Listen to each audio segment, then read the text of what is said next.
प्रश्न विचारला जातो की शेतकरी वारंवार कर्जबाजारी का होतोय आणि शेतकरी कर्जमाफी का मागतोय, तर त्याचं उत्तर देणारं एक साधं सोपं गणित आज मी तुम्हाला सांगणार आहे। मग तुमच्याही लक्षात येईल की का मरतोय शेतकरी।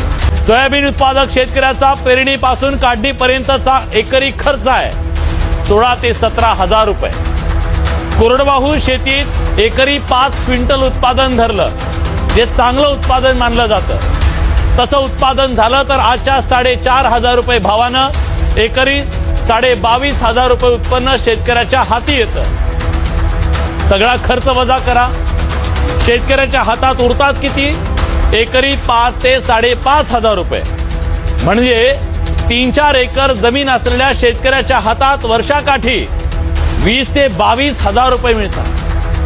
आता या 20 ते 22,000 शेतकऱ्याला वर्षभराचा संसाराचा प्रपंच आहे, मुलांची शिक्षण आहेत, फी आहे, प्रवास आहे, दवाखाना आहे। सगळ्याचं गणित कसं बसवायचं तुम्हीच सांगा। आजच्या महागाईच्या काळात 20-22,000 वर्ष काढणं शक्य आहे का हो? तर त्याचं उत्तर केवळ अशक्यच आहे। बरं, हे पैसे मिळवण्यासाठी शेतकऱ्याला अडथळ्यांची मोठी शर्यत करावी लागते।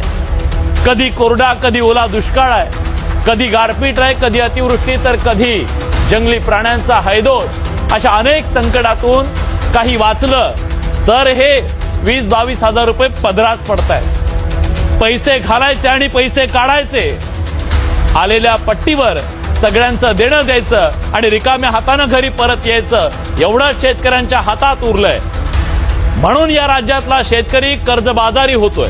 कर्जमाफीचा मुख्य फायदा हा शेतकऱ्यांना तात्पुरता आर्थिक दिलासा देणं आहे। जेव्हा शेतकरी कर्जाच्या ओल्याखाली दबलेले असतात तेव्हा कर्जमाफीनं त्यांना नवीन कर्ज घेण्याची आणि शेतीत गुंतवणूक करण्याची संधी मिळते।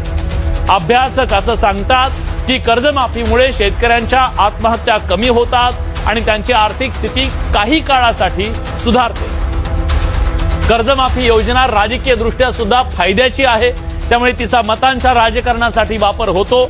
अनेक अभ्यासकांनी कर्जमाफीच्या प्रभावाचा जेव्हा अभ्यास केला त्यानुसार कर्जमाफी ही तात्पुरतं औषध आहे, पण मूळ समस्येचं उत्तर नाही। तिचे दीर्घकालीन प्रभाव नकारात्मक आहेत। मग तुम्ही म्हणाल शेतकऱ्यांना काय हवंय? तर शेतकऱ्याच्या मालाला योग्य भाव हवाय, पीक विम्याचं कवच हवाय, शेतीला पाणी हवाय, बाजारपेठेत सुधारणा हवी आहे, तरच शेतकऱ्याची स्थिती सुधारेल आणि परिस्थिती सुधारेल तर शेतकरी कधीच कुणाच्या दारात भिकेचा कटोरा घेऊन उभं राहणार नाही।